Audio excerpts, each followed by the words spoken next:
Welcome to Uncovered. It's Wednesday. I'm Anthony, he's Ron, and we're about to uncover the MAGA propaganda that's not covered by the mainstream and corporate media.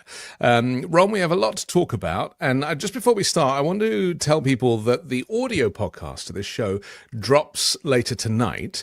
And we've decided to add a bunch more drops during the week. So if you haven't yet subscribed to the audio podcast of Uncovered, if you get it on Spotify, you'll see video as well. But we're going to add some additional drops, some hot takes from me throughout the week on that feed as well. So we're just going to give you a little extra value there. So don't forget to subscribe.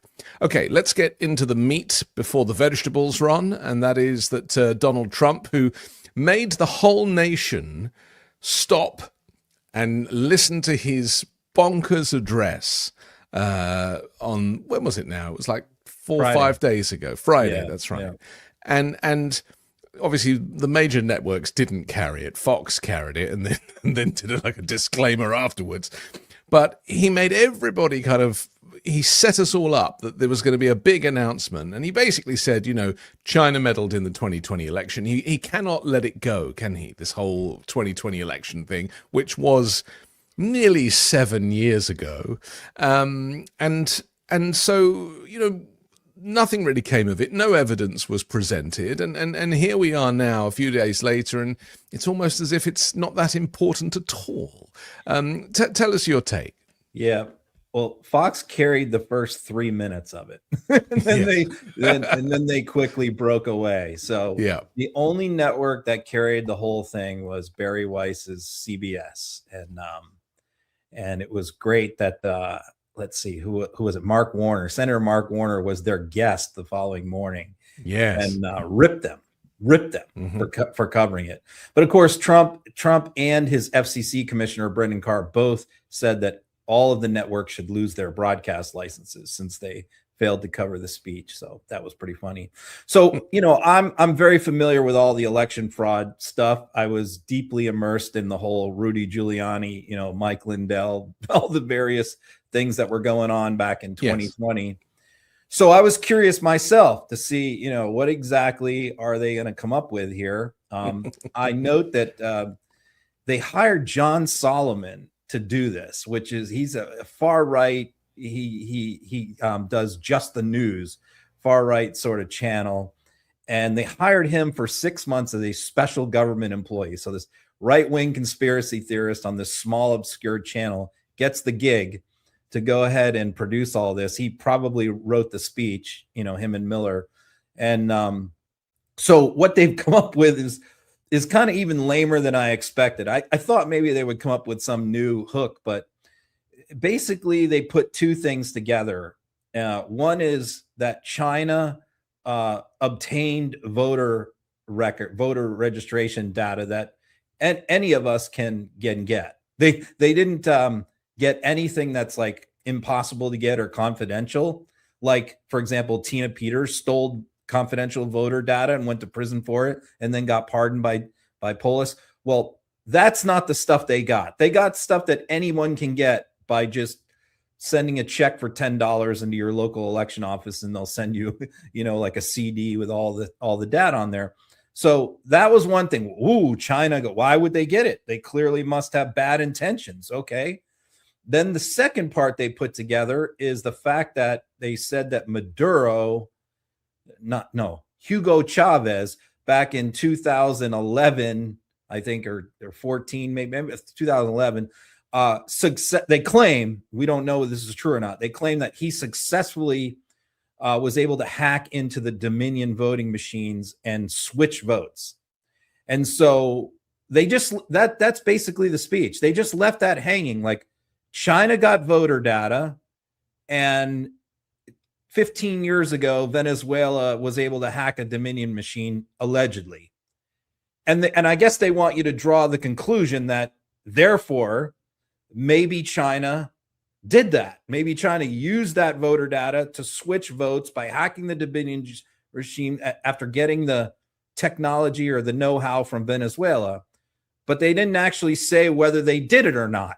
So the question is, number one, did they do it? Which Vaughn Hilliard from NBC, I think, Vaughn Hilliard cornered John Solomon outside the White House and pinned him down a little bit on that. But then the big question is why? What is the reason for this speech? Now, in theory, what Donald Trump is saying is that he did the speech to try and persuade Republicans to pass the SAVE Act, which they're voting on today. As we speak, they're voting on it. What they've done this time, which is totally ridiculous, the House, they attached before they tried to attach the SAVE Act to other things. Now they've come up with a new plan, and they've attached it to the no stock trades bill. So the bill to ban stock trades for members of Congress, they attached it to that, knowing two things are going to happen. One, Democrats are going to now vote against it. Democrats who universally were prepared to vote for the stock trade ban are now going to vote against it because they attached the SAVE Act. So they want to be able to say Democrats voted against the stock ban thing, even though they're happy to vote for it if the SAVE Act isn't attached. The second thing they know is that the minute it gets to the Senate, John Thune is going to strip out the SAVE Act away from that and send it back to the House. So, I mean, it's just this exercise in stupidity. And then Mike Johnson, by the way, the last thing I'll say on this point is Mike Johnson, after they pass this, if they pass the defense authorization bill to pay for the Iran war and the farm bill today, he's now going to adjourn the House again for another 5 weeks. They're going to take another 5-week vacation. This is the tactic. All right, well, let's take a look at this ambush that Hilliard did and see how the response plays out. We're not telling the president. Did you acknowledge that there were no votes changed in 2020? All I can acknowledge is what the intelligence shows, right? I only know the intelligence community has zero evidence that someone has flipped, that a foreign power flipped a vote in 2020, 22, or 24. And you have you're able to acknowledge We're not through all the documents. You're able to acknowledge that Venezuela has not tampered with voting machines in the United States? No, the intelligence is very clear. They did it on their own machines. Why is it important that they did it on their machines? Their machine protocols are the same as America. Why? Because for a long time they did exactly the same. And so the 2020 election was in fact the results as the American public. I'm still researching, so let me. This is the first. But there's no intelligence. Not yet. He's got to go. There is no intelligence that the election would have said that Donald Trump was president. The president said that tonight. He's not an expert in election interference, but he is an expert in walking backwards. That was pretty impressive. I mean, you could see they were moving him on. Yeah. My favorite part is the White House sent those people out there to basically drag him away before he could say anything. Well, once he started contradicting Donald Trump's entire big speech. And Marco Rubio did the same thing, didn't he? He also basically kind of let it slip. Let's have a look at him. Talked a lot about that. Was there disagreement on election interference? We didn't discuss that topic. So he's responding to a question about, did you ask China, when you had communique with China, did you ask them about this big grand plan from 2020? And he's like, nope, we didn't ask them. That's this morning. He talked to the Chinese foreign minister, his counterpart in China. Yeah. And you would think, after the president of the United States makes a big national address, right, accusing the Chinese of stealing the 2020 election for Joe Biden, you would think like the first thing they would do is jump all over China. Hey, we're going to have sanctions. We're going to summon your ambassador, we're going to do all kinds of stuff. So they asked Rubio, oh, you spoke to their foreign minister this morning. Did you bring up this election stuff? No, that never came up. Very curious.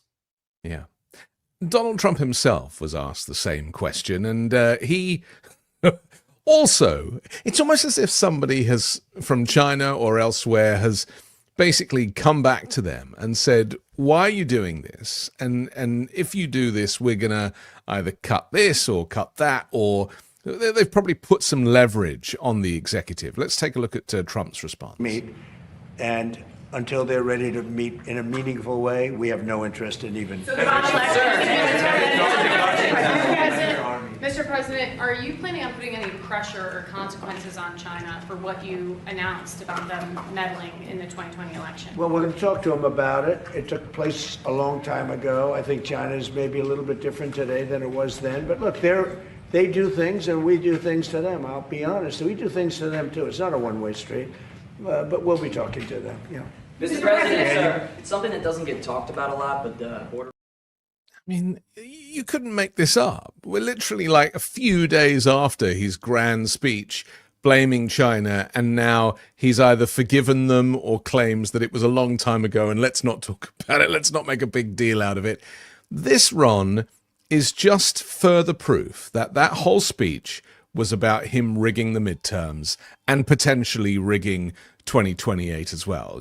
Setting in place and in motion a plan to subvert the upcoming elections. Well, what gave that away was Markwayne Mullin, the DHS secretary, who came out the following morning after the speech and announced that he was going to demand all kinds of voter data from the states.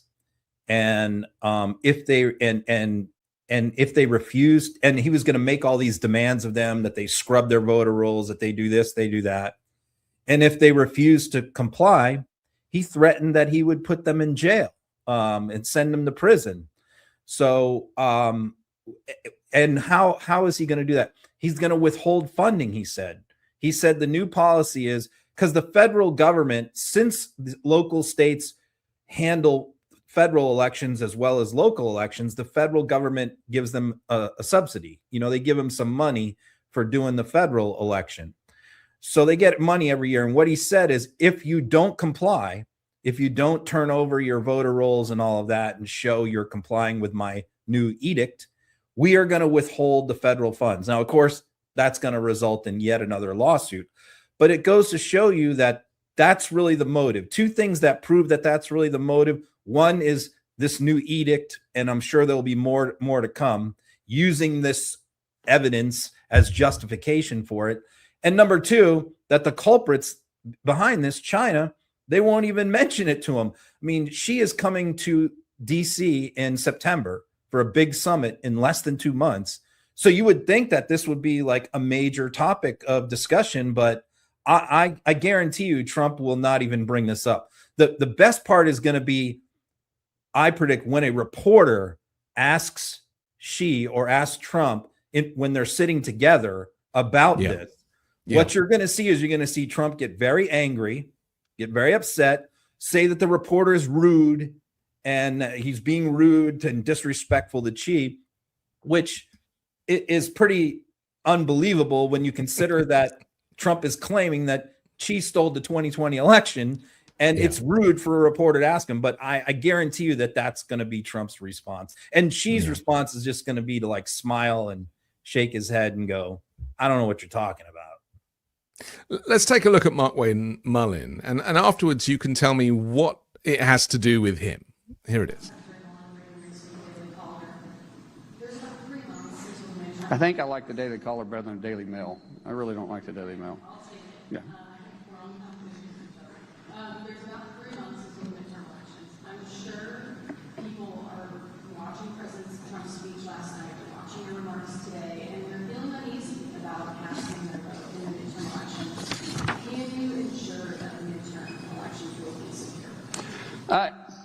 First of all, great question. Thank you. When we start talking about can we ensure that the midterm elections are going to be secure? Yes, we absolutely can build confidence in the American people, but the states have to do their part. I will tell you, if the states that choose not to participate with the state program and they choose not to participate in securing the elections, we will make sure that we make those states a priority to look at who voted in their states and hold then the election officials accountable.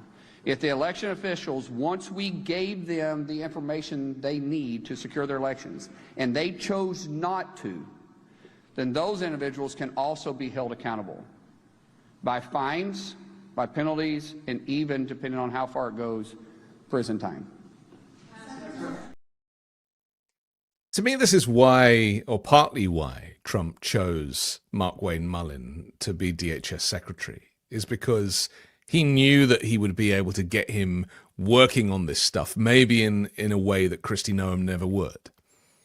Yeah, because he's a buffoon, and and the reporter asking that question, Daily Caller, he said he mentioned he likes the Daily Caller better than the Daily Mail. Yeah, I mean, that's a right-wing outlet, so typical that they load the press rooms with these right-wing outlets to ask these conspiracy questions. But yeah, there you see he's threatening local elections officials. Yes. Which are, the most nonpartisan government officials you're ever going to find. And he's threatening them with prison time if they don't comply with his edicts. I mean, that's where we're at right now. And that speech was what was used to justify what he just said. But again, this is going to result in more lawsuits. This will be blocked by the courts again. But it's just more foolishness, on the part of the Trump administration to sow doubt in elections. And it will have an effect. I mean, however you like to dress it up, it will potentially prevent people from going out to vote, and Republicans and Democrats. So I'm not entirely convinced that they're onto something here. And it's the same with the SAVE Act. You could argue that this is a huge risk on behalf of Trump, thinking that any of these things are going to benefit Republicans in the way that they hope. Yeah, I mean, it killed him in the 2020 special election in Georgia. That was the very first election that was right after the 2020 election, which was the special election for Ossoff and Warnock when they were having their runoffs. And they both won pretty substantially in a state that Trump did very well in. So, and the reason why they didn't win is because Republican turnout was way down. And the reason why it was way down was because Trump told them that the elections in Georgia are rigged. So this is not a smart move for him. I have no idea why they continue to go back to the well on this SAVE Act over and over again, when you've already had enough Republican senators. I mean, there's like 6 of them on record already saying they will not vote for it. So I don't understand, why they continue to take up so much legislative time and effort and energy, unless there's the SAVE Act's not going to happen unless there's an ulterior motive, which is the stuff that Mullin is saying. And right. I expect there to be more coming out of Mullin as we get closer to the midterms. Yeah, he really is a Trump henchman, isn't he? I mean, he looks like a henchman, and he seems to be doing Trump's bidding already. But it also suggests that Trump maybe is a little bit disconnected from the power, because the fact that he wants the SAVE Act through, but no one is really down for it. I mean, is this in some way exposing the fact that Trump does not have a handle on the Republican Party as much as we would have thought? Not the Senate. I mean, the Senate definitely has a few mavericks, and it only takes 3, to flip the Senate back to the Democrats. So, I mean, assuming that Fetterman votes with the Democrats, which he has mostly so far, so yeah, I mean, it's, he definitely is frustrated. He's frustrated that he can't just order the Senate to do like he does with the House. I mean, he orders the House to do something and they do it, whatever it is. They follow his orders because they're all afraid of him. But there are a handful of senators, and some of them are retiring, and some of them are in states where they're not up for re-election until after Trump leaves office. And they're not as afraid of him as the people in the House who have to run every 2 years. And he's also got mini MAGA Mike Johnson on team as well. And then obviously that's very helpful.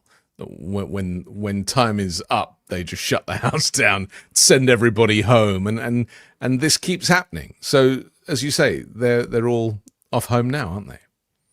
About to be. Yeah, apparently that's going to happen tomorrow. Today's probably, I mean, they just had a bunch of weeks off.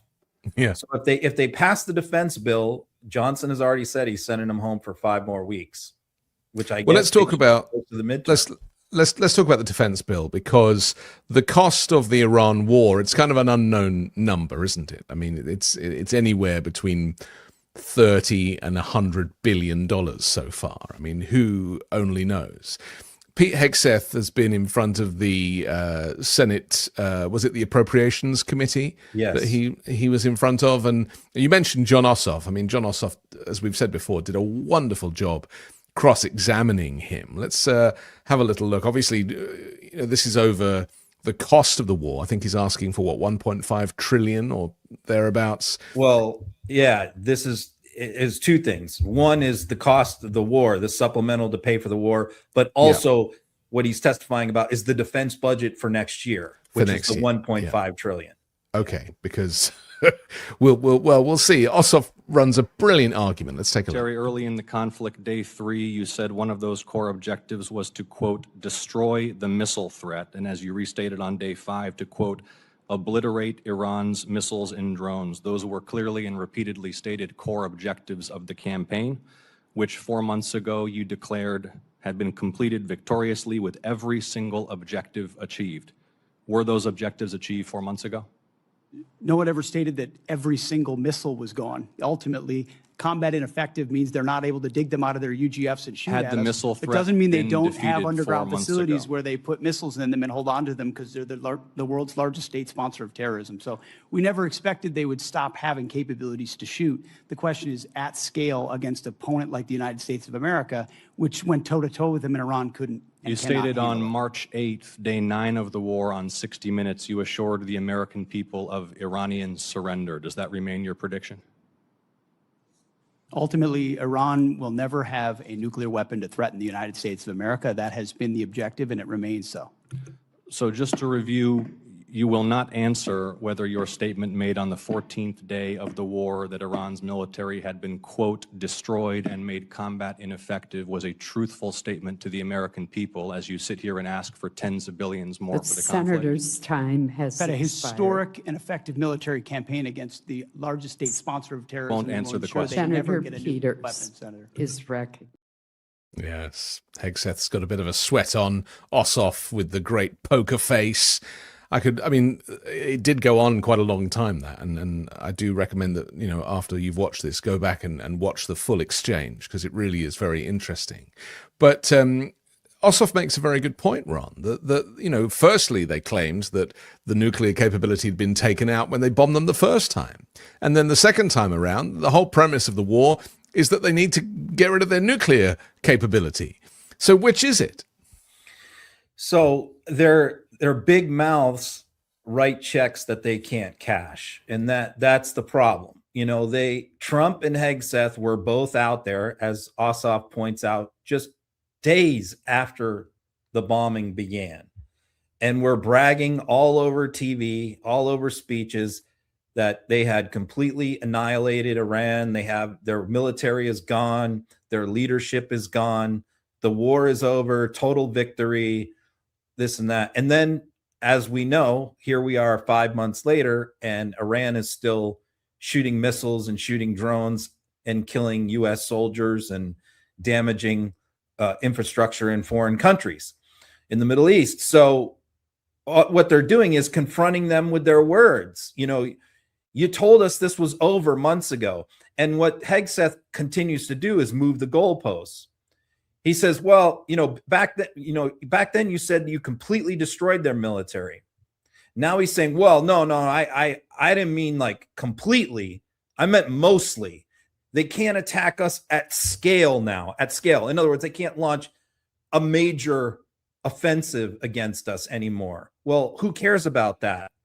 If one missile hits the right place and kills a lot of people, that causes a lot of problems for the United States, both politically and strategically. So Iran doesn't, that's the problem. They continue to define, they want to define victory as like a conventional war victory. Well, in Vietnam, we won almost every conventional head up, face up battle for a decade and lost the war.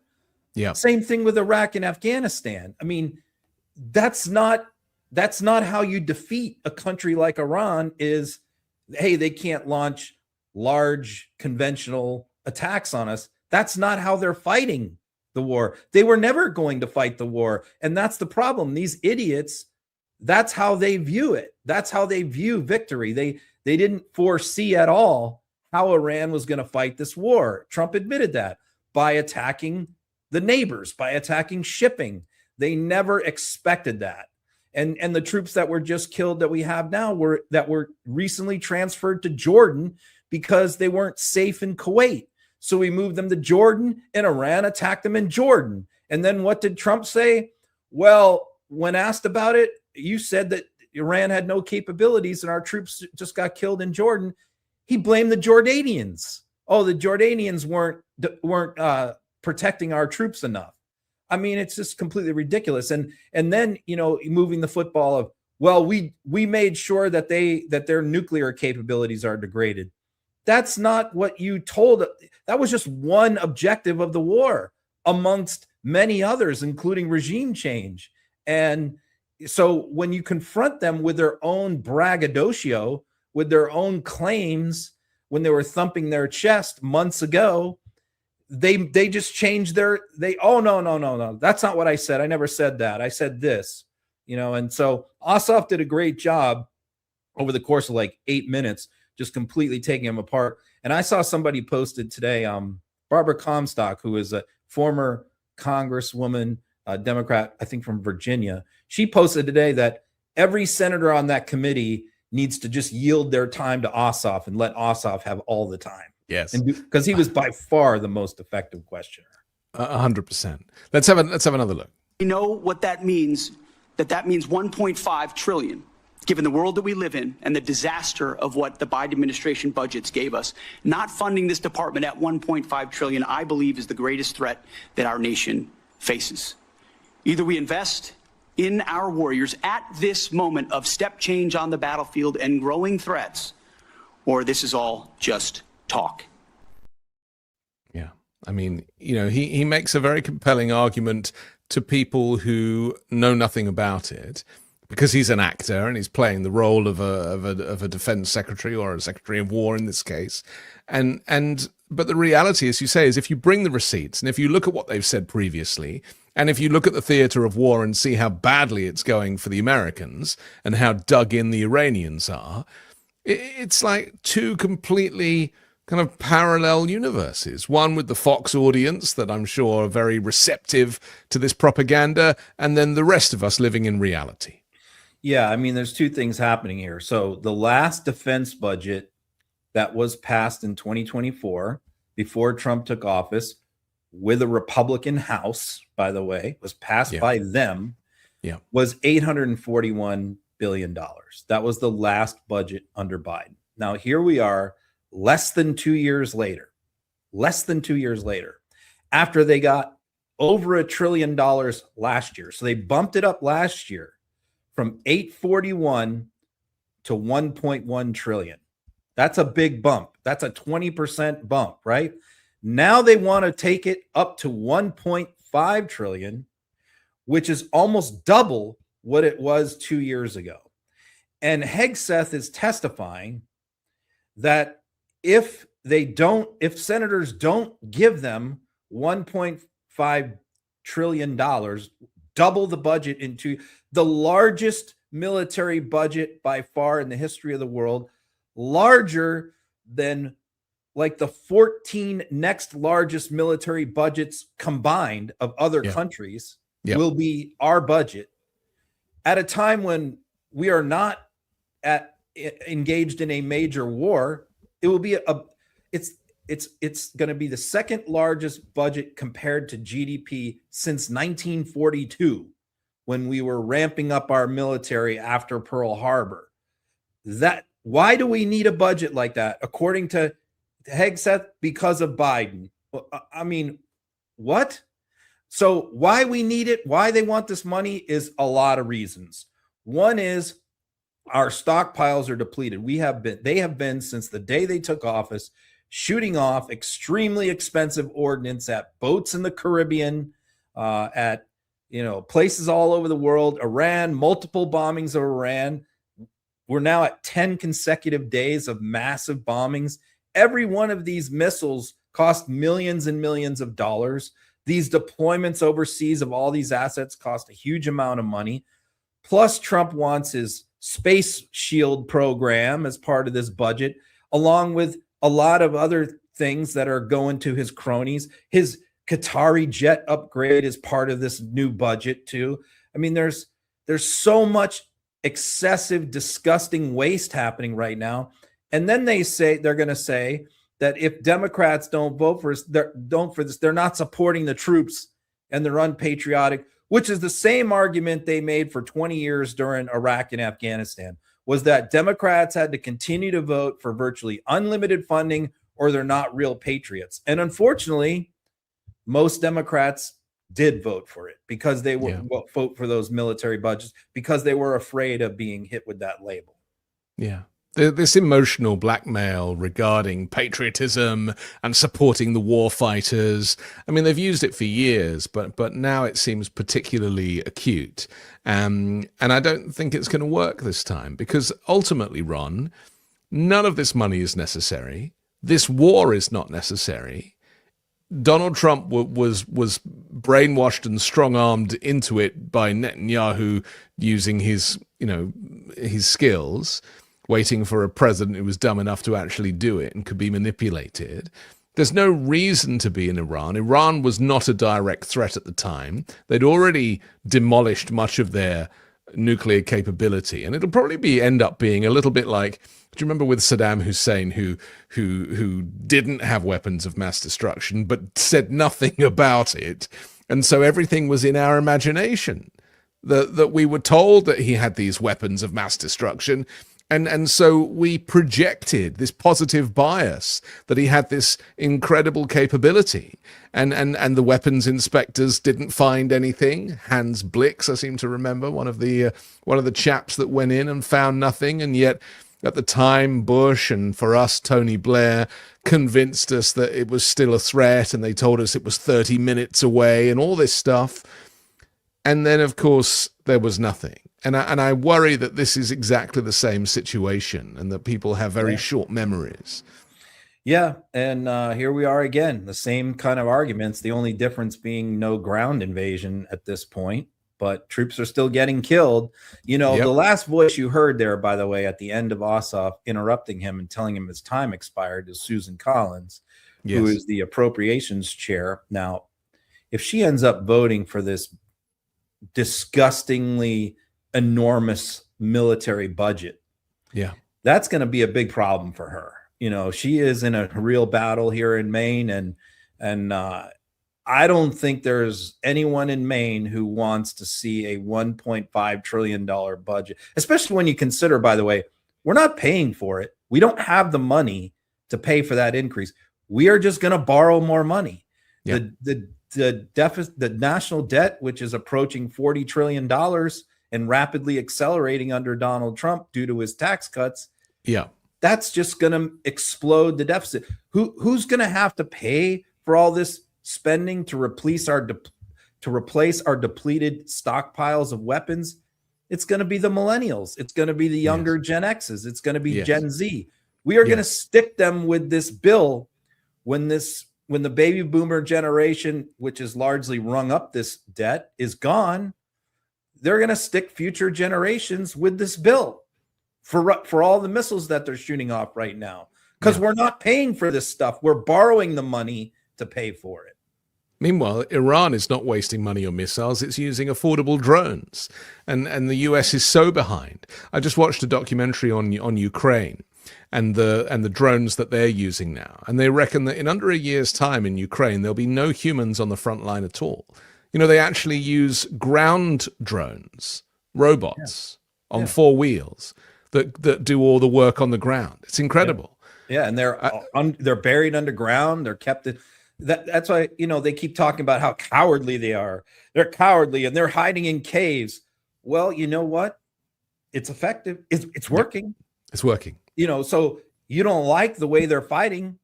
I mean, it just reminds me so much of Vietnam, and stuff. It's like they complained all the time about the tactics of the Viet Cong and the North Vietnamese and how they would fight, but they're not, they're fighting for the survival of their country. They're going to do whatever they have to do. Yeah. It's deeply cultural. And this is the same lesson that we didn't learn in Afghanistan and Iraq. It's exactly the same lesson. And here we are again. Let's talk about Ukraine just for a moment, though, because Laura Loomer, who I know you're a huge fan of, has been to Ukraine. And despite being a critic of the war, she now has actually had a first-hand taste of it.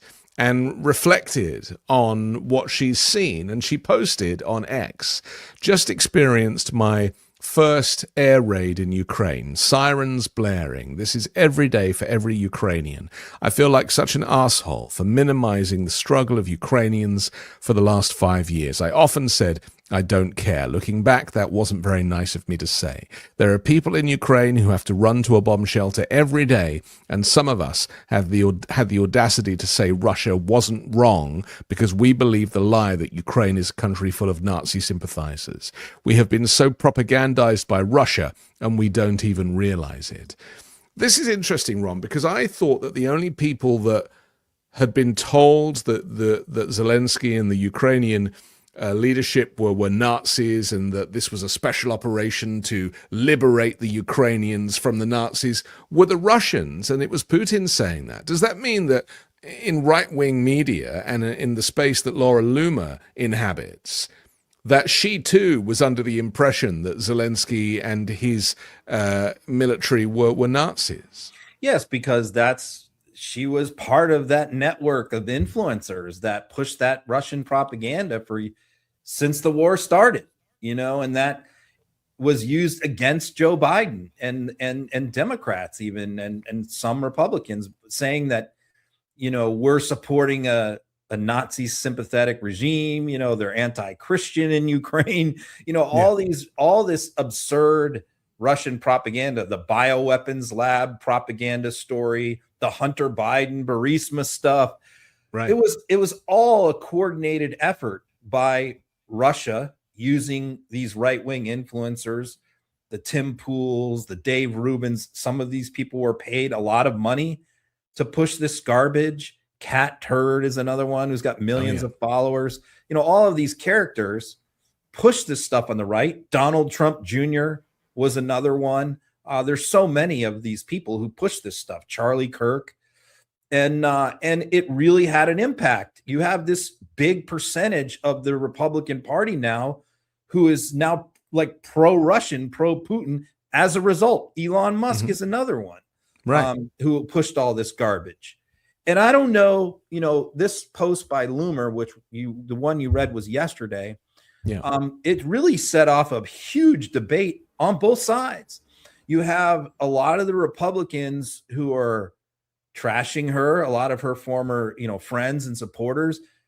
I've seen reports that her social media engagement is way down. Her YouTube subscribers are way down because she started this about 2 weeks ago. Something happened. I don't know what happened, where she just snapped on Putin and Russia. And she just said, I don't know, maybe it's from her following me for so long. She's followed me for a long time, and I'm obviously very anti-Russia, very pro-Ukraine. I don't know if I had any impact or who did, but somehow she switched complete 180 and then, followed that up by actually going to Ukraine. And she's there right now as we're seeing her. She's spending like a week in Ukraine. And Zelensky actually issued a statement praising her for going over there, because I think this is a real coup for the Ukrainians to think one of the most influential, and whatever you want to say about Laura Loomer, she has a huge following on the MAGA universe. Yeah. If they can flip her, as it seems like they have, and get her to start telling the truth and stop spreading Russian propaganda, I think the Ukrainians see that could really spread to other people. So the two debates really raging right now is amongst MAGA, because like Loomer, what are you doing? What are you saying? You have people going back and forth. And then you have other MAGA people who are kind of coming out of the woodwork saying, yeah, we never really agreed with that Russia stuff to begin with. So I do think it's having an impact on the right. And then you have the raging debate on the left, which is legitimate debate as well, which is this serious? Is she real? Does she really mean this? Or is this just another scam for her to get social media engagement and attention? Totally legit points to make. I mean, I'm a big wait and see on this myself. I'm going to talk to her. I mean, I can tell you that when she comes back, because the question that I have for her is like, what was to measure whether this is legit or not, is I'm going to say, what was it exactly? Was there like one thing? What caused you to make this major change and to call out your own people? Because I'm curious myself. Yeah. Well, the truth. I suppose. She posted again today, I'm starting to realize many things, she says. And one of those things is I really don't actually like a lot of the people I have met in the GOP over the last 12 years. Some of these people are so ignorant to me. They mock me for saying there's Russian propaganda on social media, and some of them even accuse me of being an Israeli spy for calling out right-wing Jew hatred. Some of these people are literally retarded. Some are just paid off. Either way, I don't like what I'm seeing. I mean, horrific use of language there. Yeah, I was going to say. But this is the problem, isn't it? That when you get people one-on-one, and I've said this about Republicans a lot, you know, the vitriol is very tribal. But the moment that you get an individual, whether it's just someone in your family and you just talk on a one-on-one basis without the echo chamber and the Fox News and all of the craziness, and you explain a situation for what it really is, they're actually like, really? Oh, okay. And I just wish we could do that on a national scale. You know, make that whole conversation over the kitchen table scalable, because there's 77 million people that need to know what's really happening out there. Well, and that's why I don't go after people like Loomer when they have these moments of clarity, and and this isn't the only time something like this has happened. You know, other people in the MAGA movement have come forward and said, you know, I was wrong about January 6th, or I was wrong about Trump, no new wars. You know, a lot of them have flipped on Trump as a result of that. You know, I get it that, like, there's certainly a lot of Democrats who don't want to hear that from them, don't want to accept it, don't believe them, think that they're insincere. And I totally understand where they're coming from. It's just, I'm not someone who does that, because I really do want to encourage this. You know, I want to see more and more of this. And I do think that we are seeing more and more of this as time goes on. Yeah. I mean, the Trump corruption stuff, the selling of the pardons, all the crypto stuff, all the stuff with the remodeling the White House and the reflecting pool, that wears on these people too, because they don't like any of that stuff. No. You know, and even rigging the World Cup, that Trump was going to do all that stuff. Yeah, it is so blatant. I mean, I actually wrote a Substack about this the other day, that it's almost like the corruption is so blatant that organically people are just going to have to realize that they've been duped, because they have. I mean, these are not partisan statements. He genuinely is rinsing the American people and doing nothing for them and enriching himself and his family. I mean, it's an actual thing. Even that speech on election fraud that he gave, that we just talked about. I mean, they got pretty hyped up for that. They thought that there was going to be like major news. Yeah. And I can tell you that they were like 100% disappointed in that speech. They were like, what? Yeah. We know all this stuff. You know, Rudy Giuliani's been saying this stuff for 6 years. Like, there's nothing new here. So, I mean, he continues to make these big promises to his own people and doesn't deliver. And it is wearing on them, and it is fracturing the base. Yeah. It's a long time ago that the press conference at the Four Seasons Total Landscaping parking lot was present. Do you remember when Giuliani found out during that that the election had been called for Joe Biden, and you saw his face, not to mention the hair dye, running down? Listen, we have to take a quick break, but I want to come back and talk about Tom Homan, because he's saying the quiet parts out loud about violence, ICE violence, especially the killing in Maine. And also we have Donald Trump winning the World Cup and a whole lot more. We'll do that next here on Uncovered. My cat Shuby genuinely acts like he's never been fed in his life. The second he hears me opening the fridge, he's suddenly my shadow. And this spring, he's been even more energetic, so I figured it was the perfect time to see if he'd approve of something new. So, live taste test, I put down a bowl of Smalls, stepped back, and honestly, Shuby went absolutely feral for it, no hesitation whatsoever. Smalls is fresh cat food made with protein-packed recipes using preservative-free 100% human-grade ingredients you'd actually find in your own fridge, and it's delivered straight to your door. We'd been dealing with the occasional hairball and a slightly dull coat, but since switching to Smalls, Shuby's had more energy, his fur feels softer and shinier, and yes, the litter box is noticeably less offensive. It makes sense because Smalls' fresh, gently cooked food is easier to digest with no artificial fillers or preservatives. More nutrients go into your cat, not the litter tray. In fact, Forbes ranked Smalls the best overall cat food, and after switching, 88% of cat owners reported overall health improvements. Stop serving your little carnivore a bowl of processed shortcuts. For a limited time, because you're an uncovered listener, get 60% off your first order, plus free shipping and free treats for life when you head to smalls.com/uncovered. That's 60% off your first order, plus free shipping and free treats for life when you head to smalls.com/uncovered.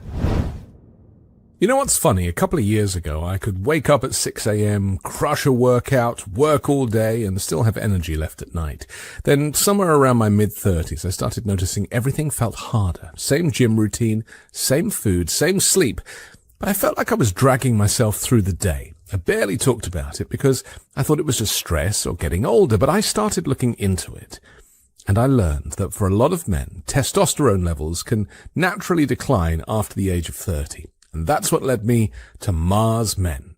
What I love about Mars Men is that it's designed to help support healthy testosterone levels naturally. No needles, no weird synthetic stuff. It's got eight natural clinically dosed ingredients like Tongat Ali, Shilajit, vitamin D, zinc, and boron.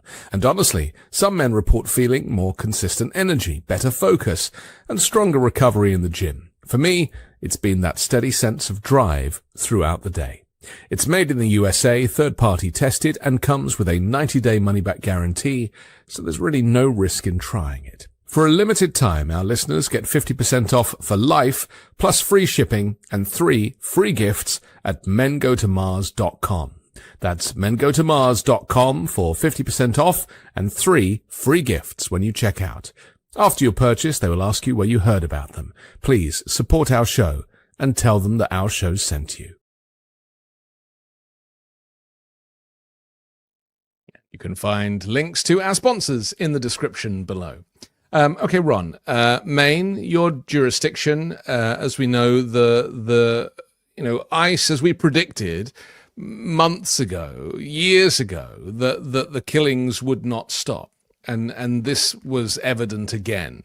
This time, Johann Sebastian Duran Guerrero's partner fell to her knees. His 3-year-old daughter cried after he was fatally shot by an ICE officer on Monday. 25 years of age, this food delivery driver from Colombia, and he died in the historic Atlantic coast city of Biddeford, where neighbors remembered him as a good man and a hard worker. The protests have been massive. The outpouring of grief and anger towards ICE has been overwhelming and unprecedented. And, we had this in Minnesota, didn't we? And ICE kind of retreated temporarily.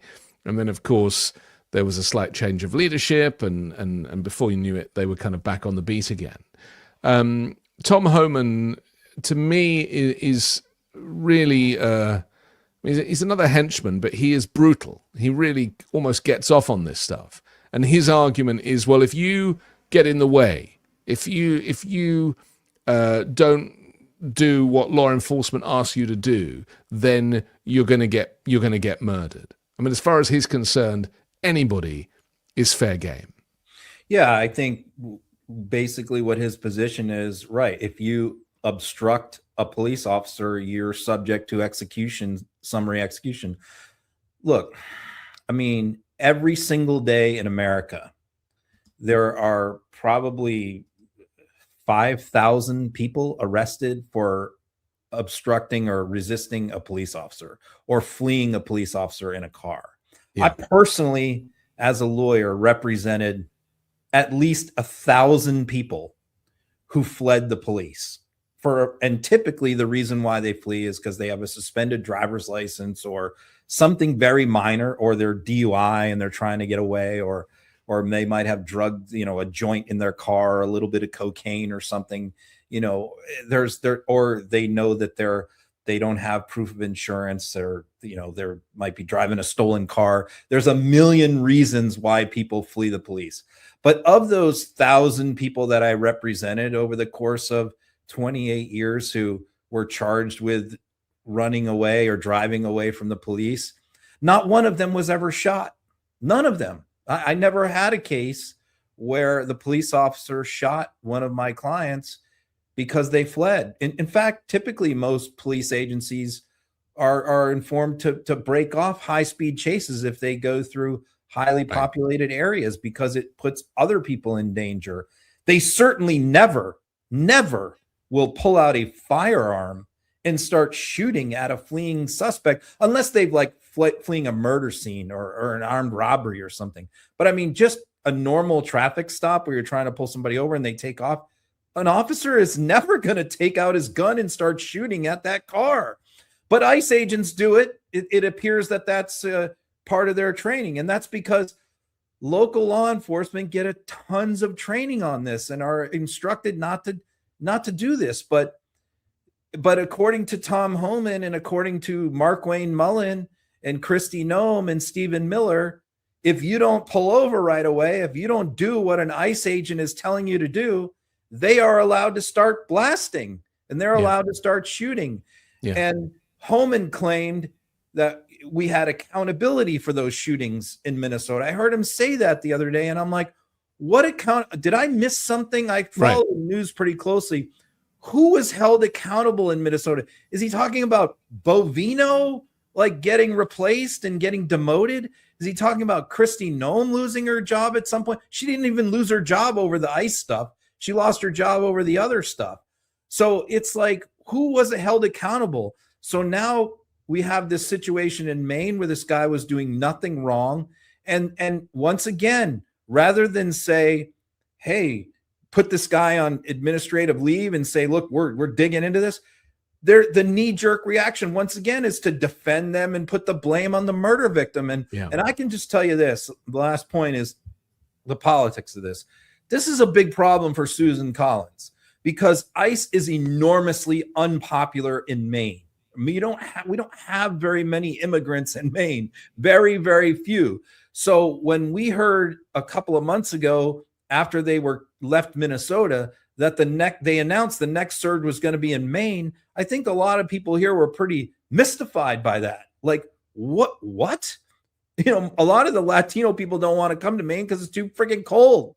You know, most of our immigrants that we have are actually from Africa. You know, they're actually from like Ethiopia, Somalia, and they're coming here to work. But you know, it's we don't have that many. So they announced the surge, and then Susan Collins made an announcement because everybody here was so upset that she had talked to Markwayne Mullin and persuaded him not to do the surge here. That's right. We spoke about this a bit last week, didn't we? They were going to leave Maine alone, and then next thing we find out they're shooting someone, and then we find out that this guy has a horrible background, two wives, both domestic violence on both, alleged stalking, alleged threatening to kill them, threatening to kill family members.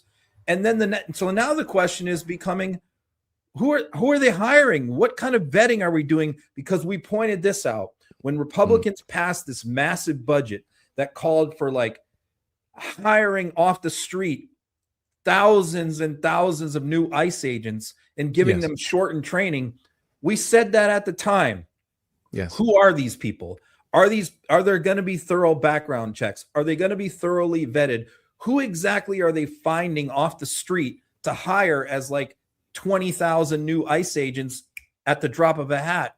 Well, now we're finding out who they're hiring. They're hiring some of the dregs of society, violent, dangerous individuals, and they're giving them automatic weapons, and they're giving them toys and vehicles, and they're sending them out on the streets of American cities to shoot people. Well, we know who they are because they were recruiting people at gun clubs and gun fairs. They were recruiting kind of far-right nationalists. That was the whole point. They were giving them just 47 days of training, 47 being the operative number. So yes, we talked about it, but we predicted what the effect would be.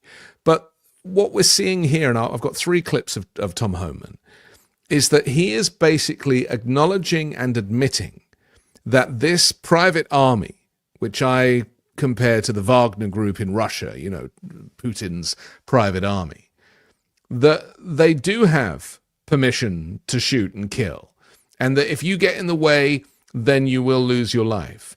And that is uncivilized, because in any civilized nation, if you do a traffic stop or, any stop, and the person flees, let them go. You just let them go. Because you've got their license number, you go pick them up the next day at home. That's how you do policing. Because they always get caught. That's why I represented them. They got caught. Right.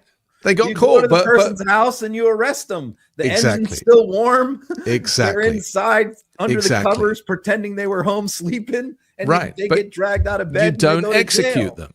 And so these public executions without a trial of people, because it's almost like the rhetoric from Trump and Homan is that anybody who breaks the law, and we heard that from Markwayne Mullin in that clip earlier too, is that anyone who is a lawbreaker, no matter how minor a traffic stop or any kind of minor infraction, is a criminal and gets lumped together with criminals and can be detained and be imprisoned or be murdered, and that's fine by them. And this is the problem, isn't it? That we, it's become an uncivilized society, and this is the civil war. People keep talking about there's going to be a civil war. There'll be a civil war. This is the civil war. It's the people versus the private army. This is it. People are dying and being murdered, and so we've got to stop talking about the civil war like it hasn't happened yet. Because this is it. It's a drip effect, sure, but families are being devastated because of what's going on. Let's listen to some of the nutcase argument that Tom Homan makes. Here he is. Let's be clear. You can attack the men and women at ICE all you want. It comes down to one simple fact: these people fail to comply with law enforcement. Even some of the major chiefs in this country, who don't necessarily agree with this administration, says you always comply with law enforcement. But the hateful rhetoric that ICE isn't a real law enforcement agency. I see these signs that resist. ICE are let's abolish them. They're fascists. When you keep that hateful rhetoric up for a year and a half, there's going to be that percentage of that left population that's going to be emboldened to take action, because they're not a real law enforcement agency. I should resist them. All they had to do is simply comply with law enforcement. If you don't like what law enforcement did to you, then go to the courts, sue, call the ACLU, do whatever you want to do. But you should always comply with law enforcement. If they did, they'd be alive today. Yeah. Okay. Meanwhile, go on. I mean, he's right to some extent. If you're given a lawful command, you should comply. But the next question is, so what if someone doesn't comply? What if someone walks away? Should they be shot in the back for walking away? Because as someone who taught at a police academy for 9 years, and I was the director of the police academy for 3 of those 9 years, every police academy in America teaches what's called a use of force matrix. And what every police officer is taught is to start at the verbal level. You escalate up, where deadly force is a last resort and is only used if someone else's life is imminently in danger, should an officer resort to deadly force. But they're first to use verbal commands. Then they're told to use your hands, put your hands on them, use different techniques, armbar techniques, different things to restrain them, handcuffs, stop sticks, asps, things that you're hit them with. There's so many different things that you're supposed to do before you grab that gun. The problem is ICE doesn't have that training or that culture. It's like, you do what I say or I shoot you. And then if they any law enforcement agency in America would fire that police officer, in theory, most of the time, fire that police officer and prosecute that police officer. But ICE will not do either. No ICE agents have been fired for any of these incidents. None of them have been prosecuted. And so my question is, Susan Collins continues to claim, we're going to do a thorough investigation of this and we're going to have accountability. Well, I'm anxious to see that. I really am, because she's not going to be able to hide for very long, because she has a very big election coming up in a few months. And if this guy isn't prosecuted, that's going to be a problem for her. Well, Susan Collins is one of the worst people on the planet. I think she's probably made that clear. I'm kind of done with her. You know, she drives me completely crackers. Let's have another look at Tom Homan. So, Homan, on the ICE officer in Maine, is there any more clarity on how he got his job, considering the vetting concerns that his wife has raised? Are there potential changes coming to the vetting process of ICE agents? That's a question for ICE. That's under investigation. I'm sure that part now is part of the investigation. We'll let the investigation play out. I'm not going to comment on investigation. This is ongoing. Do you know, I've just remembered that I did a video a few months ago of Tom Homan, and I found some clips of him. I think it was at a CPAC event from a few years ago, where his use of language, it sounded like he was a kind of neo-Nazi operative. The hatred for immigrants. He even did the Nazi salute a couple of times at the end of the speech. So I think it's important that we remember who these people are, you know, that they actually think that a kill of a foreign national, immigrant, documented or undocumented, doesn't matter. That one less person of color in the country is a win for them. And they'll make every excuse under the book to kind of make that okay. Yeah. So, you know, Homan is not the ICE director. That's correct. But he oversees the deportation. He's the deportation czar. So he's the liaison between Border Patrol, ICE, and DHS. He oversees all of that and coordinates their efforts. And when you ask him any question about ICE or deportations, he is very happy to give you his opinion. I mean, he will spout off and tell you all kinds of, he'll make a statement about just about anything. But then when he gets asked about, wait a minute, this guy has had 2 ex-wives raise concerns that he is a dangerous, violent individual and he should have never been hired in the first place. What do you have? Are you going to review your standards for how you're doing background checks and vetting on these people? What does he say? Oh, you have to ask ICE about that. I don't know anything about that. Go talk to the ICE convenient guy. Suddenly, he doesn't want to answer. But that's because we've got to stop assuming that traditional policing is the way that it is going to, or is how it should be playing out, because they don't want that. That's why they've hired these people. That's why they've created a new category of law enforcement. They actually want people who are unaccountable, because if they bring in an officer who's got 20 or 30 years experience, then that officer is less likely to kind of murder immigrants, and they want immigrants to be murdered. Like, that is part of the fun for them. I mean, it sounds ridiculous to say it out loud, and I'm not over dramatizing. I honestly don't believe that. But if you were to hear these people speak in private, this is him talking to the camera, but in private, all of them, Trump and Hegseth and all of them, these people are far-right nationalist neo-Nazis. They are having a field day right now. And every time an immigrant dies in ICE custody, they celebrate. Look, we need to remember that. They got a big pot of money to throw at recruiting people, you know, paying them all the bonuses, paying them a good salary. Yeah. And I think what they thought was going to happen was that they were going to be able to recruit a lot of police officers from law enforcement agencies around the country, that they would leave their agencies and go work for them, and that they were going to get a lot of military people, you know, who are maybe going to leave the military. But that did not happen. And it didn't happen for 2 reasons. Number one, when they tried to recruit from law enforcement agencies around the country, there was a major pushback and outcry from Republican sheriffs and police chiefs, from who were professionals, pissed off that they were trying to poach their people and steal their people. So they backed off of directly contacting active law enforcement around the country, and they stopped doing that. And the second reason why they can't recruit those kind of people or military people is because of the reputation of ICE is so bad and so terrible. And by the way, you could join and be sent to South Dakota, or you could be sent to, so you could be somebody in Myrtle Beach, South Carolina, where you live with your family. You join ICE and they could send you to the border in New Mexico. away from your family for a year, Yeah. or your family has to go with you. I mean, who wants that job? A job where everyone hates you. Everywhere you go, people hate you. You go in the gas station, you go in the grocery store, wherever you go, people are going to yell at you, sneer at you, and hate on you because of the reputation of your agency, because of the leadership of your agency has caused that reputation. And so who the hell wants to do that job? Who wants to do that job? Dregs. People who can't get a job anywhere else. They're not qualified for the military. They're not qualified for other law enforcement agencies. Or they've been kicked out of the military or kicked out of other agencies.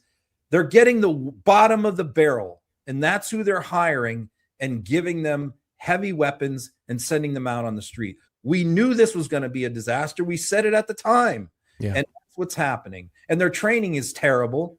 And and the culture of their leadership makes it even worse, because the culture is you can do whatever you want out there on the streets to these people, whether they're American citizens or not, and nothing bad will happen to you. Yeah.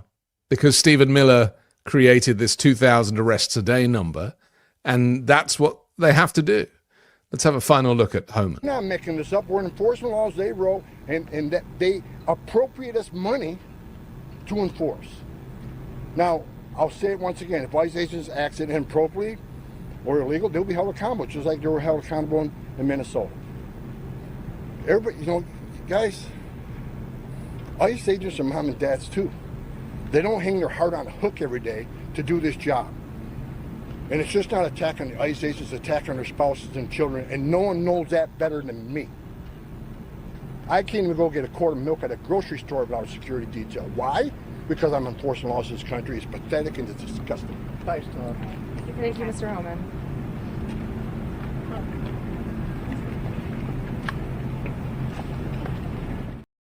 There he goes. Storms off, can't handle it, can't take the heat, and gets a little emotional about it, because at the end of the day, he knows that they are breaking the law. They might pretend to be law enforcement, and he said that in the first clip, that people are saying, oh, well, we're not proper law enforcement. Well, people know that these people haven't been trained. They know that there is a risk that they're too trigger happy, and that a lot of them have just been sitting at home playing Mortal Kombat on their computers, and now they actually get to do it in real life and are being paid handsomely for it. Is it any wonder? I mean, tourists are not coming to America anymore. People do not want to come to the United States just in case they get caught in the crossfire. So he's saying that himself and all of his agents are getting harassed, everywhere they go. Yeah. And it's hard for them emotionally that they're going through this torment. And he said there are people too, they have kids too, they have hearts too, and this isn't right. And he says the only reason why this is happening is because they're enforcing the law. Well, let me ask you this. Who was running ICE 2 years ago, 4 years ago, 6 years ago, 8 years ago? Nobody knew. They didn't know their names. If you saw the ICE director or the Border Patrol director 10 years ago in the grocery store, you would have no idea who he is, right? It is because these people have decided to go on this lawless crusade and put themselves in the spotlight by constantly doing interviews on TV where they're beating their chests and threatening people, and in all these uniforms and flying around the country and on Fox News every night and on social media trash talking. They wanted this. They wanted the spotlight. They wanted the fame. They wanted to be the big, bad, tough guys. Well, this comes with the territory, Homan. I'm sorry if some lady's yelling at you when you're buying a quart of milk in the grocery store on Long Island, but what did you think was going to happen when you go on TV 500,000 times threatening to crack people's skulls if they're driving while brown, So yeah, I'm real broke. I'm sure a lot of us are heartbroken that Homan is being harassed. Yeah. Well, the fact that Trump ran on mass deportations is kind of where it starts. But it's also, we need to remind people that it is perfectly possible to find undocumented immigrants and to put them in deportation proceedings without murdering them or murdering Americans who might be getting in the way.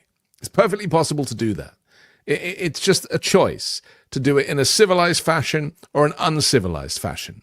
But again, part of the problem is this quota that Stephen Miller has created, and it puts pressure on Homan and all of the ICE people on the ground to get as many people as they can. And I really wish we would spend, or that Democrats arguably would spend more time focusing in on people like Miller and identifying him as one of the architects of these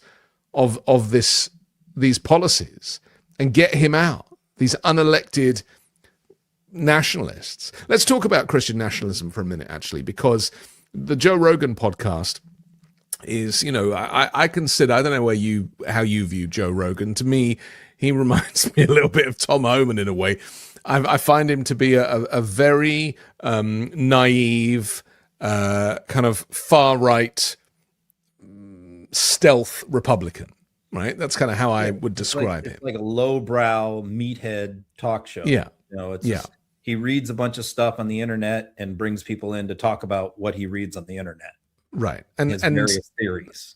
Yeah. What does it say about America that this is the #1 podcast in the country, right? That this is what people watch and are informed by, when Rogan himself is one of the most uninformed people I've ever seen. Yeah. I mean, his audience is largely young men. I mean, yes. So unfortunately, that's where a lot of young men in America today are getting their news. Yeah. And he's going to look like Tom Homan when he's older as well. Anyway, talking of Christian nationalism, he has J.D. Vance on the show, and he presses him about a military commander who told troops that bombing Iran was part of God's. Yes, you want to say? One thing I'll point out, because Joe Rogan doesn't believe in God. He's not a Christian religious.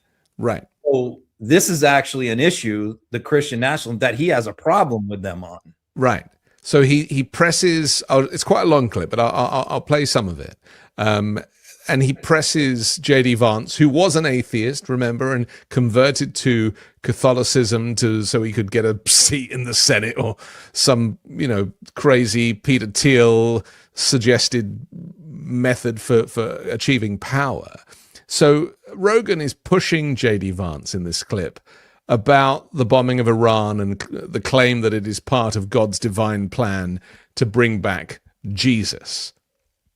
Let's take a look. There's people that, again, they live their life in a very beautiful way, and they follow the teachings of Jesus Christ, and they're very admirable, and I think that's very attractive, and it makes people very curious about that religion. And I think that brings people to Christ, and I think it brings people to religion. Sure. But then there's people like, did you read that report that came from at the start of the Iran war, where there was a guy who was an officer, non-commissioned officer, who was at a briefing, and this guy came in as explaining to them that they didn't need to be afraid, because this war was important because Trump had been anointed by Jesus Christ to bring about his return. And the way Jesus is going to return is by bombing Iran. I did not see that report. Okay, that sounds pretty far out there to me. This is the kind of right-wing thinking. So here it is. Military commander tells troops bombing Iran is part of God's divine plan. So we started getting calls in the wee hours of Saturday morning from people saying their commanders were just jubilant about this, trying to tell people, don't worry, it's all part of God's plan. They promised a 200-mile-long river that is 4.5 feet deep, filled with nothing but the blood that their weaponized version of Jesus will spill at the Battle of Armageddon, Weinstein said. But what was the one? There was an article where the guy was explaining the actual quotes that the one officer was telling him, the one commander. Yeah, but it's not that. It was very specific. It was very specific what he said. I mean, for what it's worth, my attitude on this stuff is, I mean, first of all, as a Christian, you sort of believe that everything is part of God's plan. even things that are ultimately very terrible. I mean, you kind of have to Hold make up, but let me yeah. read the quote. He urged us to tell our troops that this was all part of God's divine plan, and he specifically referenced numerous citations out of the book of Revelations referring to Armageddon and the imminent return of Jesus Christ. He said that President Trump had been anointed by Jesus to light the signal fire in Iran to cause Armageddon and mark his return to earth. Okay. If I'm in that meeting, I'm like, hit the brakes. Hit the brakes. What? That's where you need some of the psychedelics we talked about at the last Joe Rogan, JD Vance conversation. That would definitely help. I mean, okay, my response to that, first of all, like, obviously, do I endorse that? No.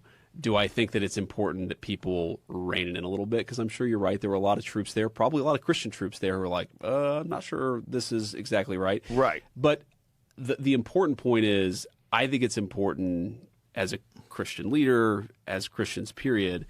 One of the things we have to do is just have humility in the face of God's plan. There's a lot that we don't understand. There's a lot that we don't get.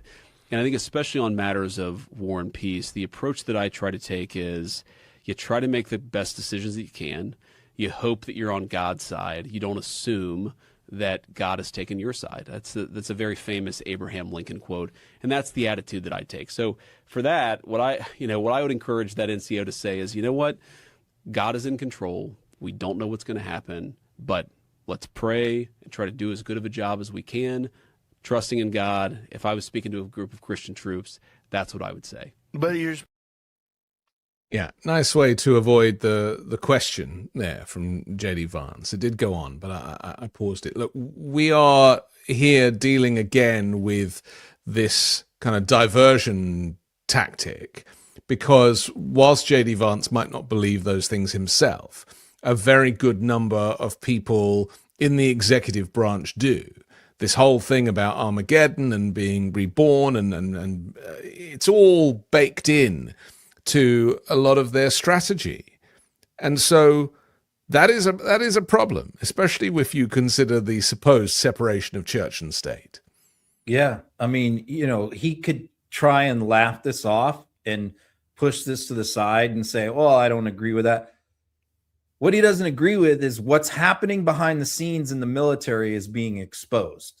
And it's being exposed by a sergeant or somebody who went to the press and said something about what is being told to the troops.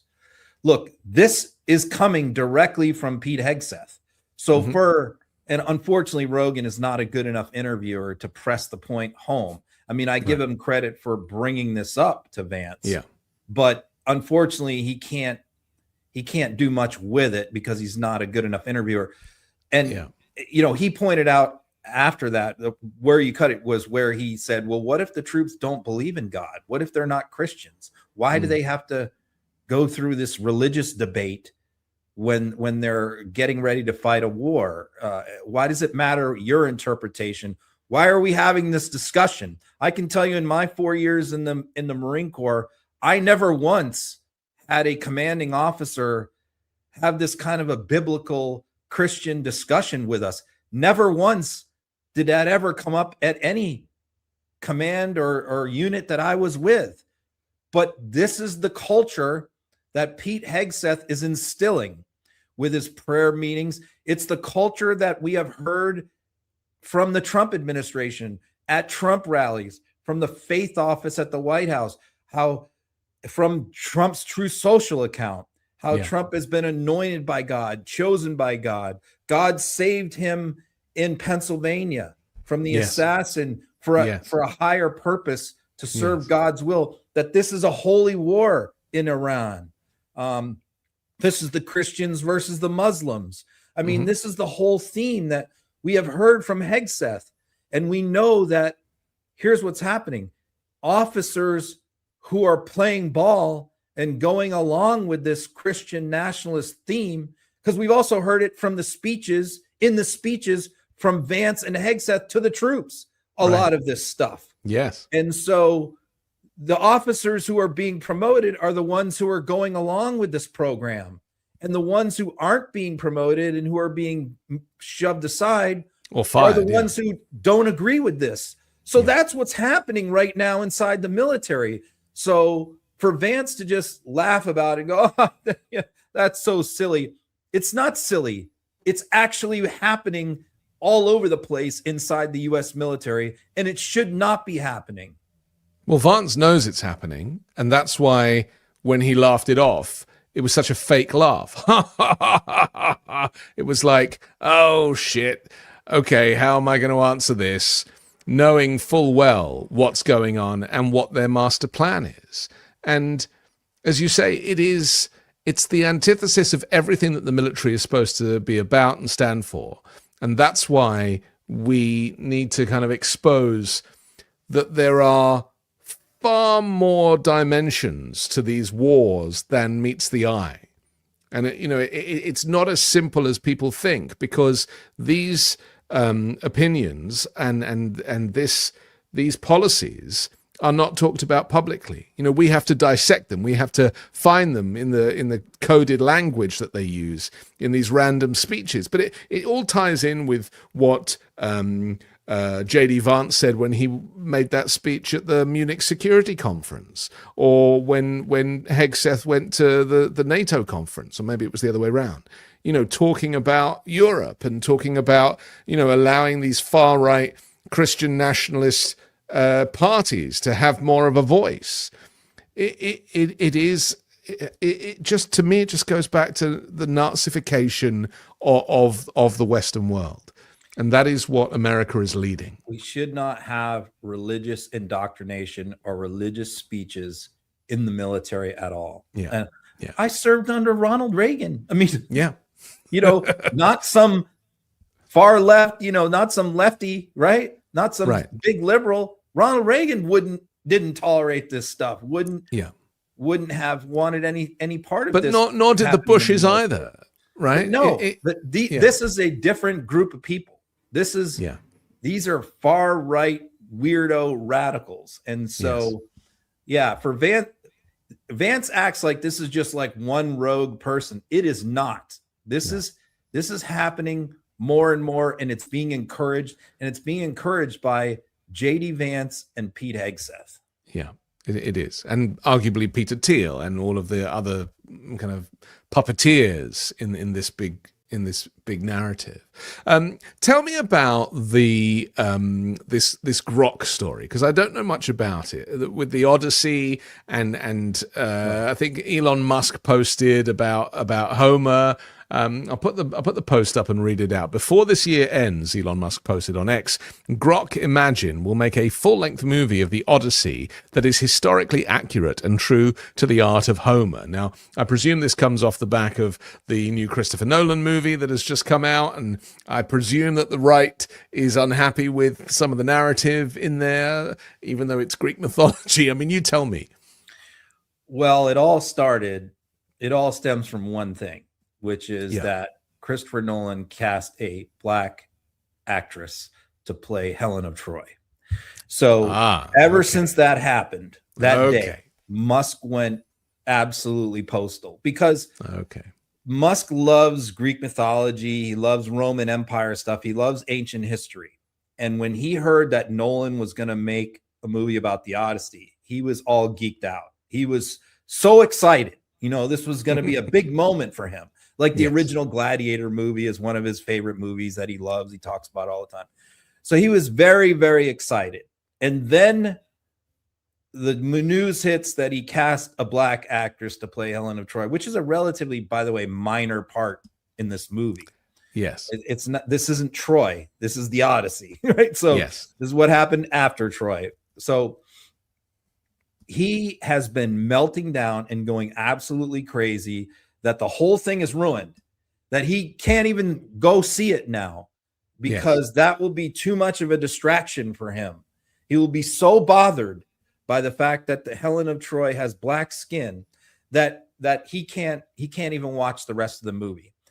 And that announcement was made about 2 months ago. And literally you could go on his X account, Musk, and every single day for the last 2 months, he's made multiple posts, sometimes 10, 15, 20 posts a day, 3 a.m., 4 a.m.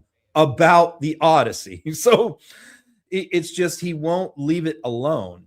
And so, and he, of course, he's organized all his far right minions to go crazy. Yeah. It doesn't seem to be affecting the Odyssey at the box office, by the way. And the other funny part is a lot of his disciples and his fans have actually gone to see the movie this week, and they're like, I actually really liked it. You know, they're all saying that they liked it, which is pretty funny. But so then Musk puts out that post that you just read today, which is he's going to remake the Odyssey. He's going to use his AI platform, Grok, and he's going to feed in the story of Homer. And this is going to be more, what he says, historically accurate. The problem is, it's not really history. it's mythology. Yeah. There's like Cyclops and different creatures, and you got the Greek gods that are manipulating the situation, and you got all these fantastical creatures that Odysseus encounters along the way. So it's like, what's historically accurate about this story to begin with?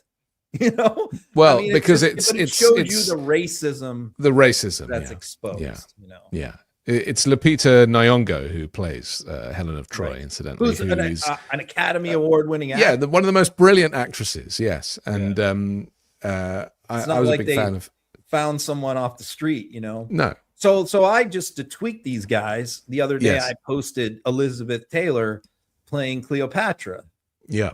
And you can see at the bottom 4.7 million views. Touched a nerve there when I pointed out that Cleopatra was like dark, 5'2", according to all the Roman historians at the time, you know, who saw her. You know, she was very short and very thin. And pretty dark with brown eyes. And, you know, nobody complained when Elizabeth Taylor, who's very voluptuous, blue-eyed American, very light skin, was cast as Cleopatra. Nobody said a word. And yet now it's a huge controversy when a person of color is cast as a fictional character. Yeah, well, they forget what color Jesus was, don't they? I mean, it's all very convenient.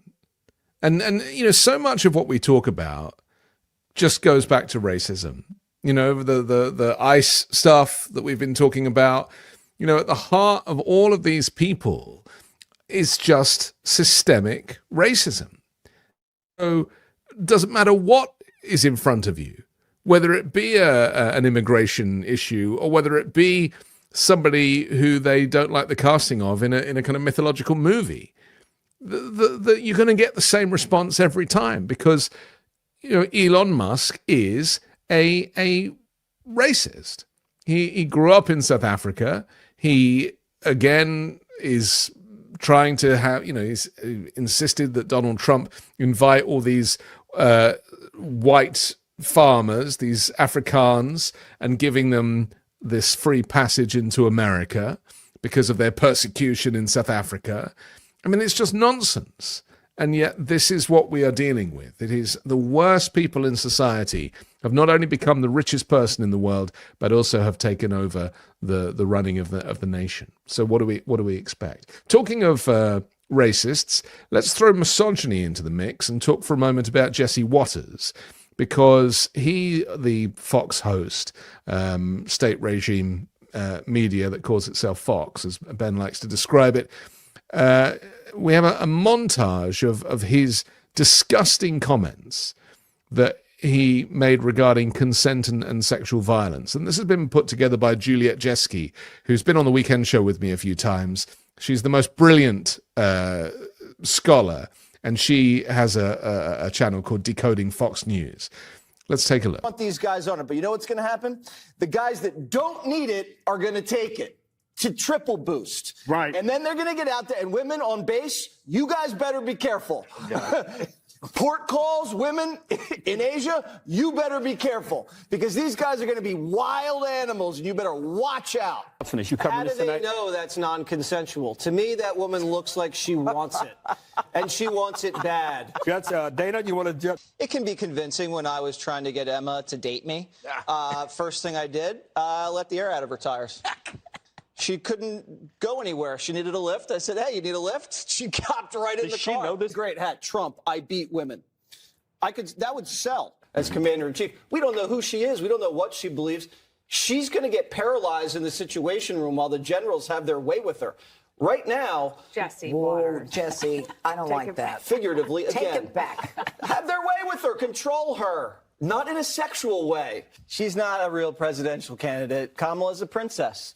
And the ruling class is going to protect and elect her, and then we're just going to have a secret cabal of people make all the decisions. In terms of the... I'm glad I printed it out. Tell you something. Thank God I printed it out, because I'm about to smack you with the act in a second. Jesse would say, if I was doing Jesse, he would say women are in their prime in their late teens. Yeah. Do yourself didn't work for me. No. I had to be somebody else. Permission to speak on behalf of high school girls? No. I don't think so. Granted. High school girls, all women basically, want conservative men. Something about the way you say genitals, Judge.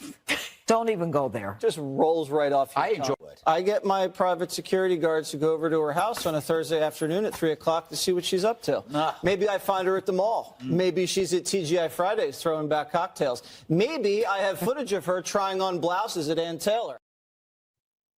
Meanwhile, Fox has paid out tens of millions of dollars in sexual harassment lawsuits, and Jesse Waters still has a job. Yeah, of course, the whole network was started and run for many years by Roger Ailes. Who infamously was a serial sexual harasser and rapist and scumbag who had many hosts come forward, including Megyn Kelly, and accuse him of sexual impropriety. So that's the culture of the network. And, so you look, what prompted that montage to be put together was Waters' comments the other day about Hegseth's new testosterone policy, that he was going to put all the troops on and give them testosterone shots. And that's was the first part of the clip, was he was saying, women better watch out now, because these troops, wherever they go, they're going to be going wild. They're going to be going after women like crazy. They're going to be like wild animals now. I mean, and he's saying that with glee, like that this is a good thing. But what happens to Jesse Waters? Nothing ever happens to this guy. He could say anything he wants.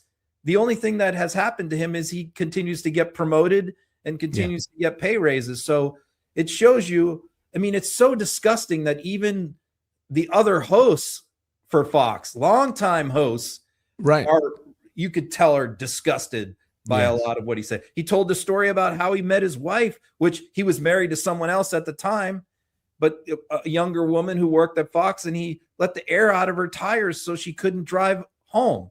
And he was forced, he offered to give her a ride. Oh, you're having your tires are low. I'll give you a ride home. That's how he met his current wife, was letting air out of her tires to force her to go home with him. I mean, that's who this person is. The only time he's ever gotten suspended, he got suspended for like a week, was when he told all the people to go after Fauci and confront him and That's get right. him I remember that. on their street on the street. He told people to do that, to go up to Fauci and start yelling in his face. And he got like a week suspension for that. That's the only time he's ever gotten in trouble. It must be my naivety, but I didn't realize that people as terrible as him really existed and were also platformed in the way that they are. But apparently it's just quite normal in the United States. Finally, we're over time, so we have to be very quick. Okay. Donald Trump somehow wiggles himself onto the platform for the World Cup and tries to take the he's fighting over for the cup itself, wants to be in the picture. Let's have a quick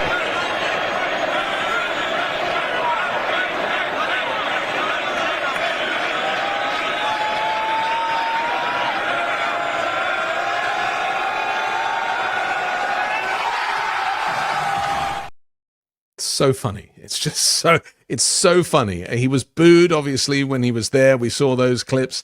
But I mean, why do you think he was just intent on being at the center of that? Because he tries to soak up the aura of successful people. That's why he goes to these sporting events. When a team starts winning, like the Knicks, he didn't go to he hadn't gone to Knicks games for 10 years. But then they start winning. They're on a 14-game winning streak. So he's got to show up at Madison Square Garden right as they're about to win the championship because he wants to soak up that. He wants to cry and claim like he's somehow part of this. He's part of the team. Same thing we saw with the Olympics and many other sporting events where Trump will show up and try to act like he's part of it and get his take the face credit in there. Yeah. And, this is a country, Spain, by the way.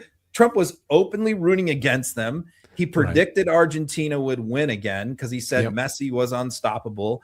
And, he has been feuding with the president of Spain over the Iran war. That's right. Threatening tariffs and all this stuff. And so when this celebration is happening, what does he do? He jumps up on the podium, has no business being there. And you can see Infantino is trying to, drag him out of there, but he can't get him off the stage. And ultimately, though, when the Spanish national team put out their official photo of the celebration, they cropped Donald Trump out of the photo. That's right. Yeah. Trump was standing there in the corner, but not when they put the photo out. Well, thank goodness for Photoshop. If only we could Photoshop 10 years of our lives, Ron. Wouldn't that be great? Okay. Listen, we have to finish, but just a reminder that the audio podcast drops tonight. If you sign up to the audio podcast, you subscribe to it, it's completely free. There's going to be some more drops of hot takes from me during the week, so you'll get extra bonus content there. So please go ahead and do that. And then all there is to say is we'll come back next week and bring you another Uncovered. Thank you very much, Ron. Always a pleasure. See you next time.